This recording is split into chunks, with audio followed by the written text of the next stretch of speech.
You think I'm wrong? When am I ever wrong, Coach? I hope you're wrong. You hope I'm wrong? We're live with Coach Schwartz, and we're at the Santa Monica College track. This track was a lot busier when we first got here. We ran 3 100 meters. Hey, but I got to change my. We watched your friend's. We watched your friend's son run a 400 meter. It's real good, but yeah, it's so hot out here. I got to really change. I got to change this my shirt. might get X-rated, everybody. No, wow, look at that. Look at that body. I got to. Hey, folks, you get an extra show here. No, I have this shirt that's cooler. Hey, Coach, you're in shape, man. I got this. What we got here? We got merchandise. Whoa! Wait a minute. Wait, not whoa. Whoa! Whoa! Oh, man. Where did you have this made? Look at him. Wait, I got And one. he's an action hero. And Blair the Flair Cobbs. Get out of here, man. I have one for Mr. Fisher. Oh, get out of here. Yeah. Thank you. Oh, my gosh. Look at this. Wow. Woo! That's how you do it. Wow. Man. It looks good, doesn't it? It does. Yeah. Very well. I mean, this guy's he's one of my favorite fighters already. Guy's got 12 or 13 fights. He's one of my favorite fighters. What a story he has, and what a fight he had against Steve Villalobos in the co-feature, the co-main event of Thursday night fights at Fantasy Springs Casino. I was so nervous in anticipation for that fight, and then when it started, that other guy was really good. Yes, Villalobos is a real deal. I mean, really Tough good, cat. and I wasn't shocked that he knocked him down. Knocked Blair down. Blair got right up, wins the next round. The guy blows his wad in that round. Blair knocks him out. But Blair took it to him. Blair didn't. Yeah. Blair wasn't just in survival mode after he got dropped. I mean, he bloodied Villalobos' nose. Somebody says, "Do I like Guns N' Roses?" Come on, of course I do. He bloodied his nose before the end of round 6, and then in round 7, he went out and got some respect, and then got back on the stick and move tactics, which worked perfectly for him. Punching on the fly, like the late great Don Hamilton used to say. And then towards the close of round 7, he really put it on Villalobos. So he asserted himself. Really, he's a really entertaining fighter. He's got a dynamic personality, a dynamic boxing style. Does he have some technical flaws? Yeah, obviously, but you know what? He's in such condition, and he's got such a level of athleticism and talent. He can overcome them. Physically.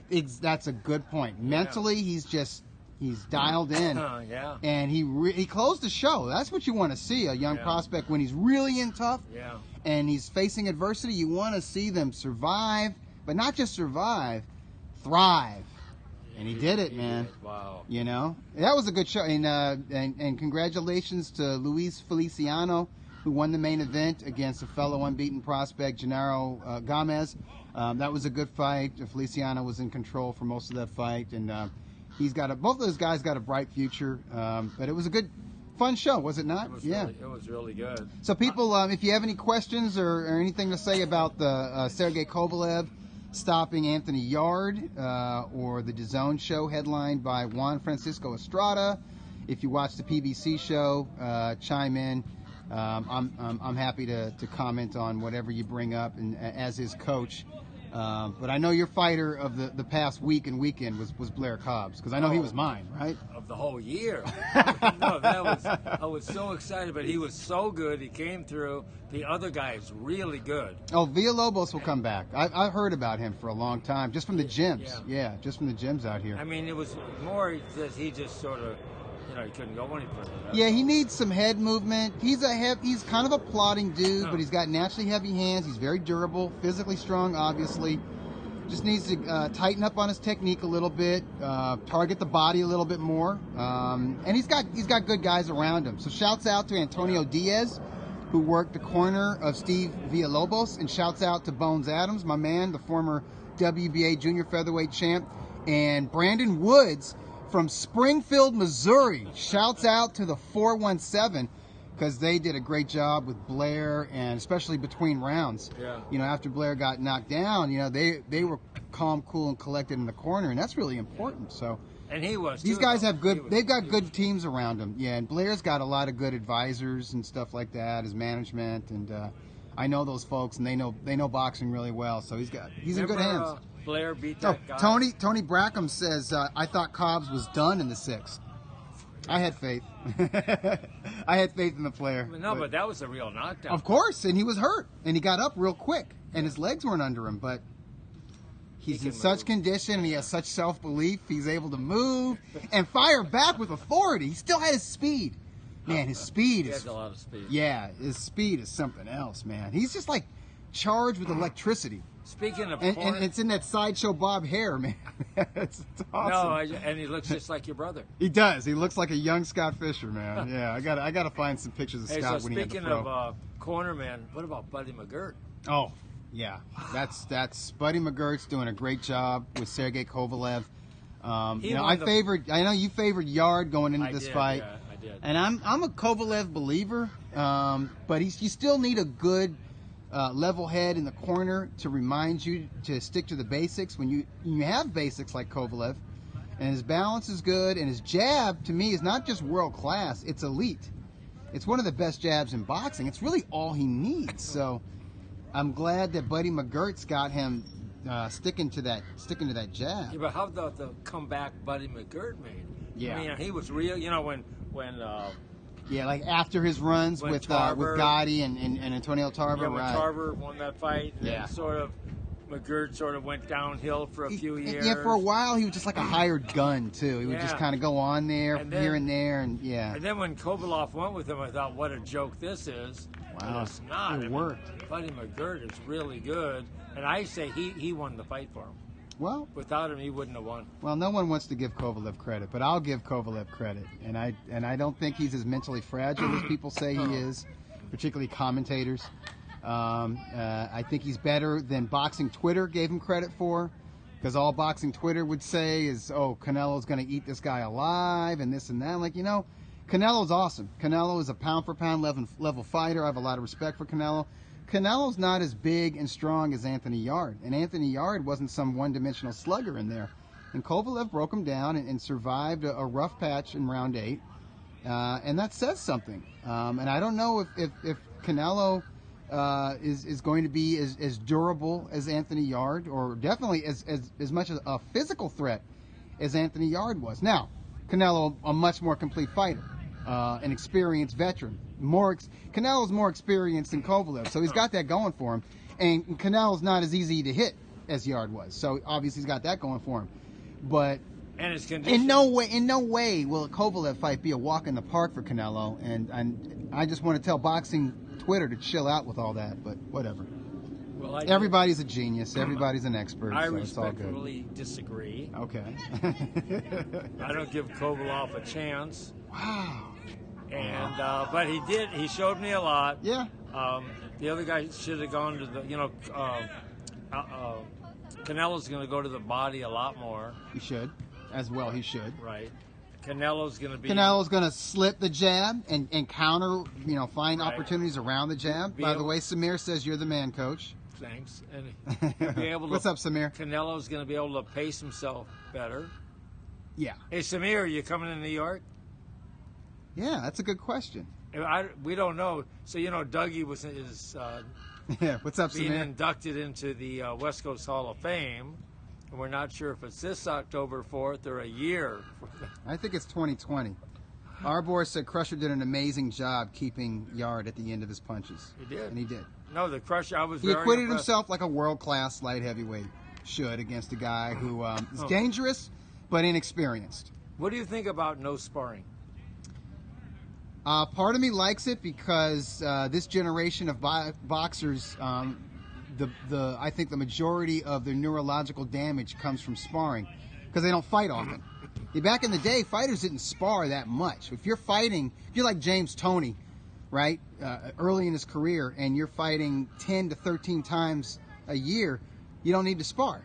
You don't really need to do that much sparring. Even if you're fighting, let's say 5 or 6 times a year. Yeah. You don't need to spar. You do spar, but the sparring portion of your camp is like a week and a half. You know what I'm saying? And you're just working on certain things and getting your timing down, but your conditioning's already there, and your reflexes are there because you're staying active. So But these days, fighters are fighting, once every 9 to 10 months, right? And so they have to spar a lot more to get into shape and to get into that fighting reflex. So they're taking a lot of damage, and there's a false sense of security with the headgear and the big gloves. But the problem is your head's getting jerked back every time you get hit. And there's a lot of fighters out there that I'm aware of that, they're suffering because they sparred too much, I think James Toney sparred too much. Because Toney didn't need to spar, but later in his career he sparred a lot because that's all he wanted to do. He didn't want to stay in the condition between fights. He would let himself go, and he didn't want to do sit-ups and run, do road work or skip rope or all that stuff. Didn't want to work bags, so he would just spar and spar and spar, and he was sparring heavyweights at one point, and I think he took a lot of damage that way. Riddick Bowe did a lot of sparring. He would get hit a lot in sparring. You know who was not in the and sparring? Riddick Bowe's got a thick tongue now, and it shouldn't be that way because he didn't really absorb a lot of punishment in his fights, at least not until the end of his career. So I like it, but I think you have to do some sparring going into it. You can't do you can't play it like Anthony Yard. Because Anthony Yard actually needed that experience. So the guy. And Arbor says, I agree with Bradley. You need to spar. Yeah, but you don't need. I don't think you need to go crazy with sparring. I think one of the greatest trainers of all time was from Argentina, and his name was Amilcar Brusa, and he developed the late great Carlos Monzon, and also trained 13 or 14 men to world titles. And he got the best out of all of his fighters, and he did not believe in lots of sparring. His sparring sessions would be 3 to 6 rounds. And that's it. And not that often. And not that often. Exactly. Yeah. So, and to build stamina and durability in your arms and stuff, he'd have you work on the heavy bag. Lots of rounds on the heavy bag. And his fighters hit their peak as they walked up the steps every single time. Yes. Yeah. Giuseppe says Coach has a good T-shirt. Yes, he does. Yeah.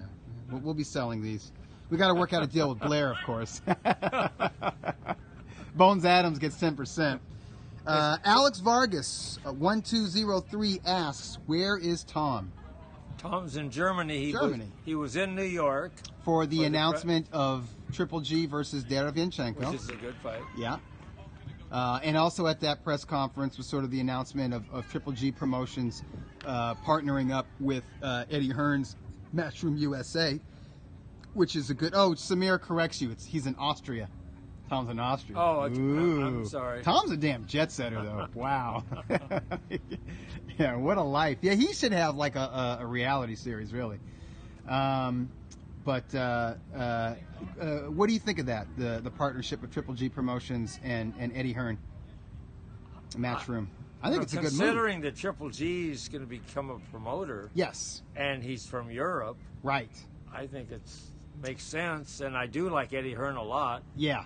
And Triple G's real smart. He's going to have the right people around him. Yeah. And he's got his brother involved. Yep. Big time. I thought I saw Max ringside for the Sergey Kovalev-Anthony Yard fight. So he's all over there. I think they're going to sign over the next 2 to 3 years. They're going to sign, probably with Matchroom's help, a lot of top talent from Central Asia and Eastern Europe. Yeah, the best amateurs and that sort of thing. And then with his own. Yeah. Matchroom USA's got that gold medalist from Kazakhstan, Yeli Yusinov. Samir, I know I butchered his name. And Samir says, yes, after this next Olympics, they're gonna get some top talent. Yeah.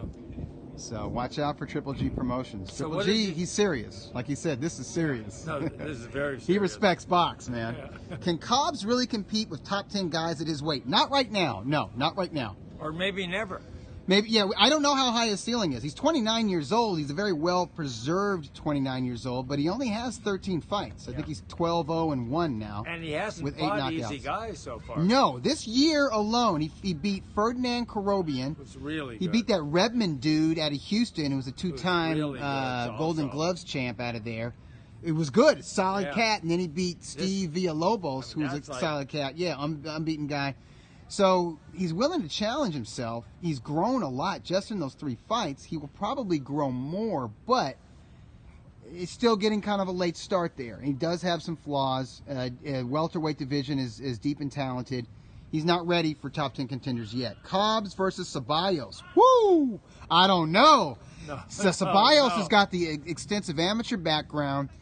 He's a more complete fighter, technically speaking right now. His better fundamentals. That's an amazing matchup. But let me just say this about Cobbs. Cobbs has a weird style. He's got his own style, man. And that will throw off these amateurs, these guys with the extensive amateur backgrounds that are used to a more orthodox style, whether southpaw or orthodox. And, Cobbs has the speed to reach Ceballos' chin. Somebody says Cobbs versus Rocha. Alexis Rocha is another good. That's a Golden Boy prospect. I would pick Cobbs over Rocha right now. Rocha is still learning. He's still growing. He's very young. Cobbs is more mature. He's been more tested than Rocha, and he's got God's gift of speed. He's got that quick twitch, explosive speed and power.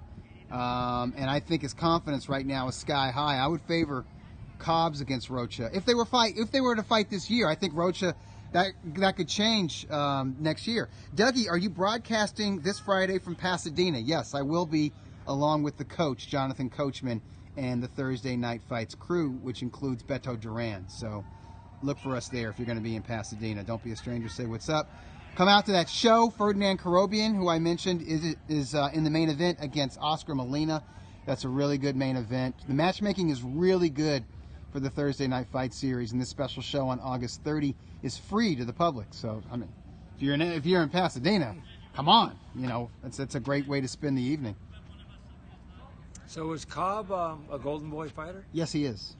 Yeah, he's a Golden Boy fighter, managed by Greg Hanley. He used to manage Bones Adams. Got Bones Adams in his corner. He's got Brandon Woods from the 417. Brandon Woods and Bones are understudies of Kenny Adams. So Blair, who's based in Vegas now, sometimes can bring in Kenny Adams in the camp, and he's got his veteran eye. I believe Kenny Adams should be in the International Boxing Hall of Fame as a trainer. I think he's a great trainer, great boxing sage. He's a tough guy. That guy Malik, who's involved with Bernard Hopkins all these years, like he's somebody, Blair's got Philadelphia roots, so Malik's part of that Philadelphia. So let me ask you this. What's up, Hamad? Hamad bin Hader. Did I say that right, Hamad? What's up, anyways? Tony, what would you think of Virgil versus Blair Cobbs? That is a sensational fight that'll probably happen 18 months from now, 18 months to 2 years from now. One of these guys got to get a belt or something, or higher stakes, but that could be a main event in Texas. You know what I'm saying? And sensational. That's an explosive fight. Hey, look, everyone's talking about Blair. He moves the needle. He does. I mean, he got the people weren't talking about the Feliciano Gomez fight going into Thursday night show. All the stories were on Blair with that amazing story of his dad being an FBI fugitive and going to Guadalajara, and from Guadalajara to New York City to back to Philly to Vegas. It's amazing. Virgil versus Ali, 147. Good test. I assume, Alex, that you're talking about Saddam Ali against Virgil Ortiz, and yeah, that's a reasonable step up for Virgil. And Virgil's power, you would imagine, would see him through. But if he does not land that punch, Ali's got that experience and that stick and move style and speed that could be troublesome. Where would Coach rank Dougie on athletes he's worked with? You're talking about Coach Schwartz in front of me? Well, my only client has Tony says Ric Flair needs to walk out with Blair Cobbs, and yes, that would be perfect. That would be awesome. Hey, that would be good. Yeah, we got to talk to the other coach about talking to Ric Flair to come and do that. Yeah, that would be something else. Hey, so what did you think about Andre Ward yesterday? Good commentary. I think he's an excellent analyst. He asks all the right questions. I do think that when it comes to Sergey Kovalev, he still has a bit of an axe to grind. I don't think he's 100% objective when it comes to Crusher, and you can't expect him to. They had a rivalry. They fought twice. But he won. But he won both fights. With not without controversy. Yeah. No, but I think the fact that that's out there, that he won without controversy, that he did not win without controversy, that bothers him because he's very proud. But I think as an analyst, I think he's among the best. He was very athlete or not, athlete or otherwise. No, I think he's a terrific broadcaster and commentator, which is saying a lot because he's new to it.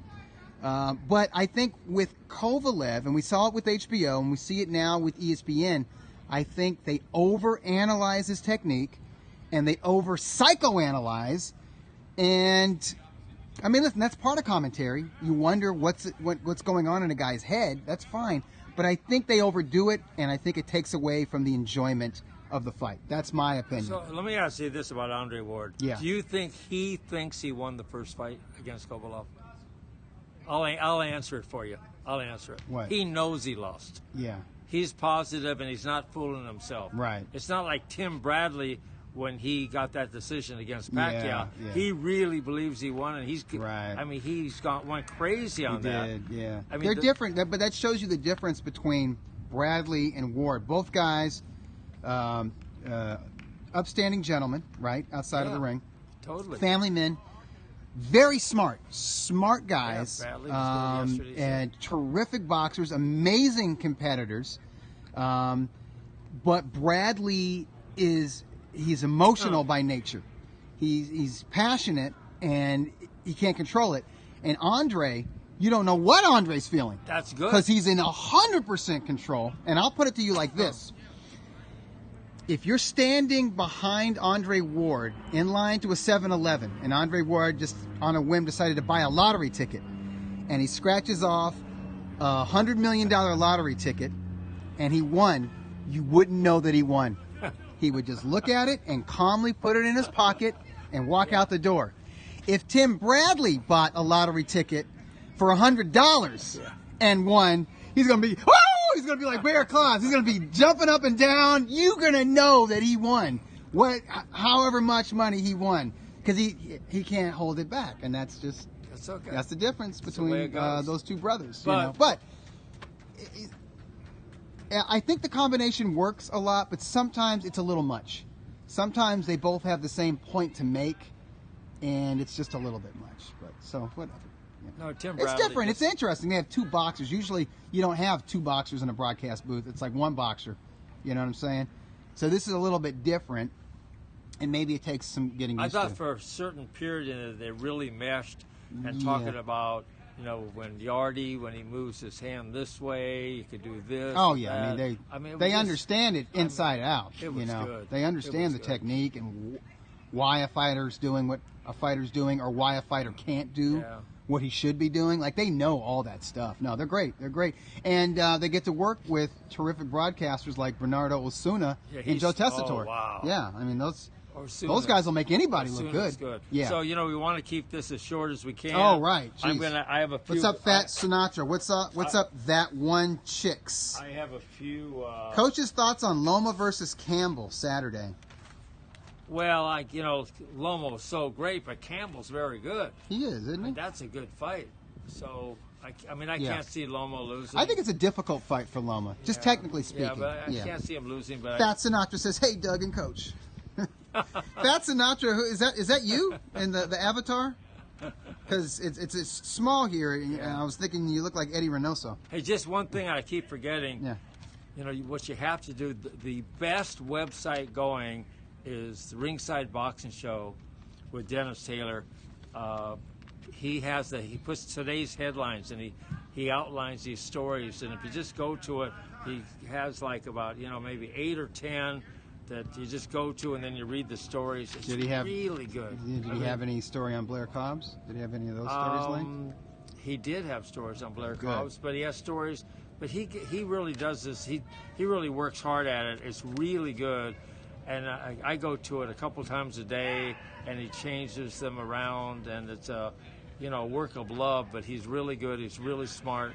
He also has a radio show on the internet every Sunday, and it's really good. And he's a very good interviewer. Yes, he is. And he has really good guests on there. Yeah, you know what one I haven't heard that I want to hear, and I got to find it in the archives, is with Ice John Scully.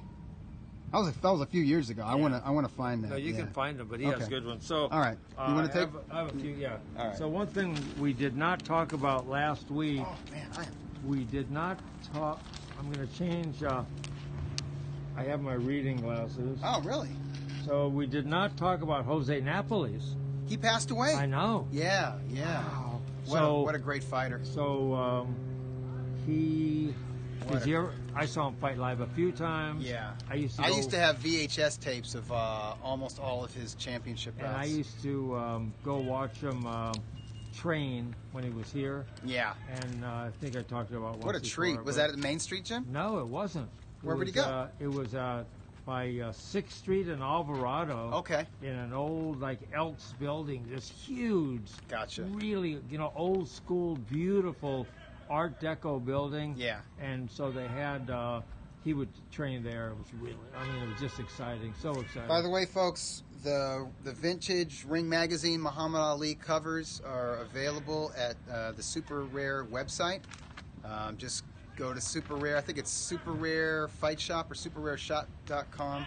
Just Google Super Rare Fight Shop, and you'll find the website. And go to the Muhammad Ali. There's a tab across the top, Muhammad Ali line.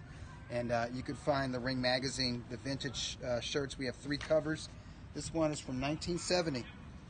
Do they ever come back? Yes, of course they come back. Ali did it. Okay, so I got these. I got a few guys who won 4 titles. In 4 divisions, or just 4 world titles? No, in 4 different divisions. Oh, yeah, okay. Okay, so I got a few here. Okay, so we know Oscar did. Yeah, Oscar had more than 4 divisions. I think he had 6 divisions. And I was there. He had junior lightweight, he had lightweight, he had junior welterweight, probably at his best, his peak at junior welterweight, and junior middleweight. Oh, and middleweight. He got the WBO belt in middleweight. Controversial, but he got it, so 6. Not bad, 130 to 160. Not too shabby, Oscar. No one wants to give you credit because you're a promoter now, and everyone hates promoters, but not too shabby, Golden Boy. You know what I like about Golden Boy is that he fought guys when they were at their peak. Okay, so let me ask you this, and I was there when he won his first championship. Yeah. Okay, when was it, where was it, and who did he beat, and where's the guy from? He beat Jimmy Bredel, who's from Denmark, I think. Right, yeah. It was at the Olympic Auditorium. Yeah. And I think it was probably 1994. Right.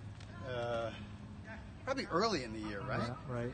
Like, I don't know, March, April? Yeah, March. Okay.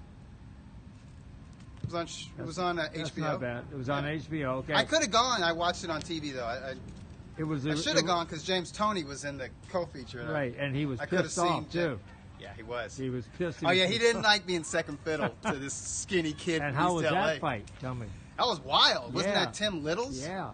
And Tim Little's a real good athlete, real good amateur, and he cut James. James got cut. It was from a punch, ruled from a punch, and so it was in danger of being stopped. It was. And I think Tony told his corner, watch, I'm going to knock him out in this next round. Okay, and who was in the fight before Tony? Was that Bronco McCart? Fighting at welterweight? Yeah. Fighting Skipper Kelp? Yep. Skipper Kelp. What's Skipper Kelp's nickname? I don't know. Where's he from? Is he from northeast or northwest? He's not from Washington, is he? He's from Vietnam. Oh, he's Vietnamese descent. Yeah. Okay. Skipper. Saigon. Skipper Kelp. Saigon Skipper. That's pretty good. And who won that fight? It was definitely Bronco McCart. Yeah. Bronco was trained by Bill Miller. Yeah, exactly. Like James Toney. So Bronco. And who was technically, man, he was just as sound as it gets. And he wasn't that good, really. I mean, he wasn't like a natural talent. Not at all. No, but he was tenacious. He was creative. You know who he reminds me of? And I'm not just saying this because they're both Caucasian American. He kind of reminded me of Caleb. Kind of reminds me of Caleb Plant. Just his mentality, because he's very tenacious and he's very technical. But Caleb Plant has faster hands, and he's a southpaw and is a little more athletic, I think. A little more fluid with his offense. But Kelp was a technician. And Kelp, like when Winky Wright was the boogeyman at 154 pounds, and in his prime, and nobody wanted to face him, McCart kept fighting him. I think McCart fought him 2 or 3 times. He did. Yeah. So. And who's Bronco McCart named after? Football player. Yeah. Yeah. Bronco McGursky. McGursky. From who did he play for? What a name. Who did he play for? Was it the Detroit Lions? Close. Oh. That's what you think. Yeah, right. I don't know. Chicago Bears. Oh, Bears. And where's Bronco from? I thought he was from somewhere in Michigan. He is. Is he Detroit? No. Oh. And they had a fight there on TV from one of his fights. Starts with an M. I don't know. Monroe. Oh, Monroe. Monroe, Michigan. Yeah, okay. All right. It's okay. I mean, All that right. was... Okay, and when they reopened that was the reopening of the Olympic Auditorium. Yeah, you're right. Okay, and That's who right. was the promoter and who was this main man? You mean the Who was the promoter of the fights now at the Olympic? for the De La Hoya fight when Yeah. they Well, the they took promoter over was the Bob Olympic. Arum. Right. Yeah. Yeah, but he took over the whole Olympic. I mean, he was the promoter of the Olympic now. You know, he put on fights there, and who was this main man who ran the whole thing, the operation? Was it Dan Goosen? It was. Yeah. Wow. Hey, you know, we got to go where it's not so sunny. Yeah, I'm feeling Here, the sun, man. here, Yeah. Yeah, Dan Goosen had. Yeah, it was basically like Top Rank took over Ten Goose, and got the Rayless brothers, Right. right? Yeah. They brought the Rayless brothers over to Top Rank Yeah. because they were good future opponents for Oscar De La Hoya, Yeah. and he did wind up fighting Rafael. And this is Rafael at his best at lightweight. And Rafael had like a record of like 43-1 or something like that. So who trained the Rafael? that Well, was brothers. Joe Goosen. Yeah. Joe, he did a great job. And he had them when they were like 10 years old. Yeah, he had him in the amateurs, and he developed him. You know- And Joe's, somebody was recently, I was listening to a podcast. It might have been Kevin Ioli on Chris Mannix. Excellent podcast, by the way.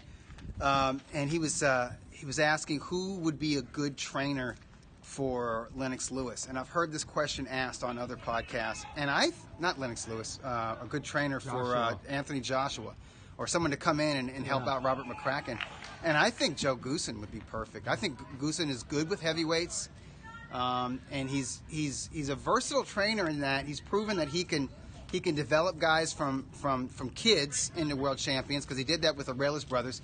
He can work with a special talent who was a good amateur like Michael Nunn, right, and make him into like a pound for pound level professional. Same thing with Joel Casamayor. Okay, so this is like an Olympic level boxer, right, from Cuba. But when Casamayor turned pro, Casamayor had a very amateur style, and Joe added those pro wrinkles to Casamayor's game and made him more of a professional. And of course, Casamayor was a standout. Speaking of Jose Napolés, after those old timers, like Napolés is one of the top 3 greatest Cuban fighters in my opinion, right? So you got like Kid Chocolate, Kid Gavilan, Jose Napolés, Luis Rodriguez, right? So this is the old school, The only guys that I would rank up among them, or close to those guys, from the modern era from Cuba, would be Joel Casamayor. And his fight with Casitas, is that one of the great fights? He was in a lot of tremendous fights, yeah. And he fought Jose Luis Castillo, and he fought Diego Corrales, and Hey, but the Casitas fight was a good fight. yeah, no. But he could be in good fights. He could be in ugly fights. He could be an ugly fighter, but Joe did a great job with him. I think Joe's actually a little bit underrated. I'm not quite sure why that is. Maybe because of his hair and his shirt. Honestly, I'm thinking that's part of it, or maybe because he does commentary. I don't know, He's but very good. He's excellent. He's good. I don't know. Okay, so let me ask you this. But you talk to boxing fans like in social media, and it's like they're aware of 4 trainers worldwide. It's just like there's other really good trainers, people, but. So It's all good. I'm not gonna let it make me negative. I want to know your pick now in the rematch with Ruiz and AJ. Now that Ruiz just gave this huge 30th birthday party for himself with strippers and stars. Did he really? Yeah. I'm not even aware of this. Yeah. So now that he's going that route, what do you think of it? And he I hasn't, like Joshua. and he hasn't started working out yet. I like Joshua by decision. So you know what happened is, I'm sure it's not Ruiz. I'm sure it's Al Heyman and all those people that were balking on going over there. Yeah. And that's fair. That's all Yeah. fair. It's business. So, do you know how that thing got settled? They got extra money, right? They sued Ruiz on Thursday in New York court, Oh, really? and Friday they settled. That's how boxing goes. That's how boxing works, man. You had to do it. Otherwise, it would just drag on It forever. just drag on forever. Yeah. So You gotta go to That's it. arbitration or go to court. no, they just went and the next day they Yeah, they like, okay. realized that Hearn was not messing around. Yeah. And like, okay, just give us some more money. We'll do it.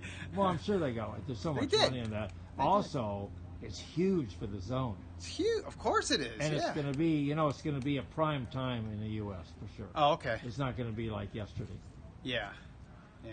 for sure. But I thought that was in there. But Ruiz is just, you could write a script. What he's doing, like with the car, with the house, There's with the party. There's a really interesting story coming out in the Next Ring magazine, written by Bryn Jonathan Butler, where he spoke to James Buster Douglas and Michael Bent, who were basically one-hit wonders at heavyweight. Yeah. About those pitfalls and what they think of Andy Ruiz. They love Andy, though. Yeah, They really do. you have to. Yeah, they love the guy. Yeah. It gets a little bit into kind of what happened with them after they scored the big upsets. Obviously, with Buster Douglas, it was Mike Tyson, and with Michael Bent, it was Tommy Morrison. And they lost their very next fight, and we're kind of out of boxing after that. But Well, Douglas came back. yeah, he made a comeback. He did. And he was good too. Buster was. If you ever sensational. watch the Douglas Tyson fight with Douglas as a commentator, Yeah, it's fabulous. Yeah. It's really good. He's a real smart guy. he's a Columbus dude, Columbus, Ohio. Yeah, no, They're I the like- smart guys I from like Ohio. him a lot. You got But he had a good comeback. You got actually. you got like the Cleveland, Youngstown, Akron, that Northeast, and they're hard nosed. You know what I mean? Yeah. And then you got Cincinnati, and they're kind of streetwise talented. They're like talented, but kind of street and all. And then you got the dudes from Columbus that are like it's a big university town, and like those are the So can you name they're me the smart guys. 2 or 3 great fighters from Cincinnati? Well, Ezra Charles Yeah. was based out of there. He wasn't born there, but he was based out of there. Aaron Pryor, Yeah. he's a Hall of Famer. Yeah. He's born and bred. Another good. Those are the 2 I was thinking of. Yeah, those are the main guys. Those are the Hall of Famers from Cincinnati. But there's a lot of talent. They got good amateur programs out there. And everyone jokes about Adrian Broner, but Adrian Broner's been a solid professional. Is he like a legit world champ ever in any division? No. You were talking about 4 division title holders. He's one of them. He's one of them. He got it. Now, if you ask Adrian himself, who were the 4 guys you beat? Yeah. He could only name Paulie Malignaggi. But and same thing with his fans. Like they'll say, "Oh, he's a 4 division champion." I'm like, "Well, who did he beat?" I don't know. It's And like, how old so was who he when cares? he won the? You know what? You could say the same thing with Manny Pacquiao's fans. They'll go on, you have to consider him a top 10 all-time great. I'm like, why? It's like 8 titles in 8 divisions. I say, name the titles and who he beat in all 8 divisions right now. They can't do it. They don't know. It's like, well, if it's so significant, why can't you name it? So how old was Broner when he won? And I'll the tell fight? you why they don't know. Because we're in an era of 4 or 5 different world titles, 17 weight classes, and previous day weigh-ins where people can like sweat down to an unnatural weight, and then put on a bunch of weight before they step into the ring. Like the old timers couldn't do that. You're a bantamweight, you fight a bantamweight, man. You can't sweat down to 115 or 112 the day before because you have a whole day to rehydrate. You know what I'm saying? And they have 1 world title. and they had between 8 and 12 weight classes. You know what I'm saying? It's like, it's it not is fair. You watered can't. down. Yeah, it's watered down. I'm like, I'm sorry. You know, I'm not saying that Pacquiao couldn't compete in any era. I'm not saying, but I'm just saying you can't point to a modern fighter. You can't point to his accomplishments alone and say, well, he beat 17 world champions. I'm like, he beat 17 belt holders. Hey, but you have to be. And some of those belt holders were really mediocre. You know what I'm saying? That's the equivalent of like almost like a really good club fighter from the fucking 40s or 50s. You have to be impressed with Pacquiao now. No, of course I am. I think he is. No, listen, I think he is an all-time great. Top 10? No, but I think what he's doing right now. I mean, that's crazy. Yeah. No, it is. I mean, he's one of the best welterweights at age 40. And he's got the speed. Yeah. Yeah, I mean, he's slowed down by his standards, but... Yeah, exactly. Yeah. Okay, so how old was Broner when he won the 4th title? How old was Broner when he won his 4th title? Yeah. Broner, for his 4th title, was 27. Close. Yeah. Okay, he's the 2nd youngest. Yeah. Who was it? He was 25. 25, wow. Who was the youngest? To be a 4 division? Yeah. Yeah, 4 division. Youngest 4 division champ out there.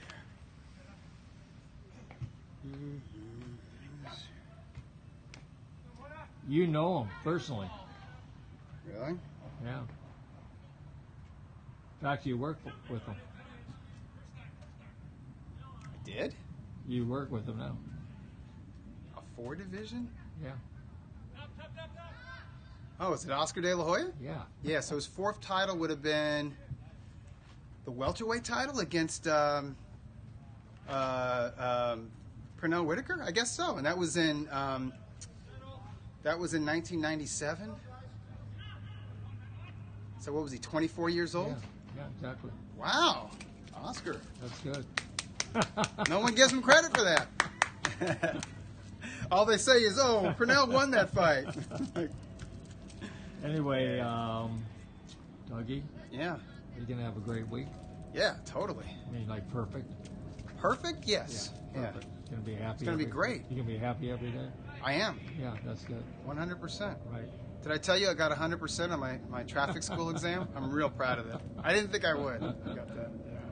Doug, you're I'm going to drive safer so I don't Yeah. have to go to traffic It school. makes you in the drive future. safer. It does. I know. Yeah, it's a refresher on all the rules of the think road about and all it. that. Yeah. Yeah. Yeah, it's good to know. It is. Yeah. Anyway, we want everyone else to have a great week.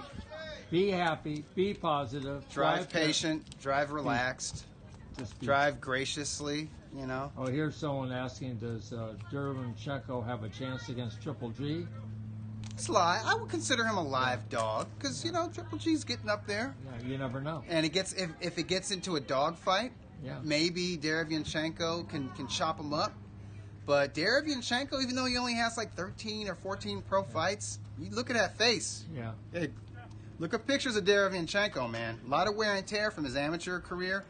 And he had over 20 fights in the World Series of Boxing, that semi-pro league. He could get chopped up. You know, and by the way, I thought maybe Derevyanchenko, I didn't think he looked that good against Jack Colque. I thought he looked limited. He looked kind of plodding. No, to he me. is limited. Yeah. So I'm thinking- Mentally, he's limited. Yeah, I'm thinking I don't give him Triple a- G's I don't just... give him a- nah. I He's don't with give- his jab and with Jonathan Banks in the corner. Yeah. I just think he's too smart for him. Yeah. He's too good. Yeah. He's still Now slow. maybe what Derevyanchenko might do is be tough enough to force Golovkin to back off the seek and destroy edge and be more of a boxer. Just fine. I mean, we'll see. We'll see. I think it's a good fight though. It's a good matchup. It's a great fight. Yeah, It's and good. I think Madison Square Garden will be packed, and it'll be the big drama show. It will be. Anyway, Dougie, it's all good. Peace out, everybody. Okay. Adios. We're out of here. Like Blair Cobbs. Woo!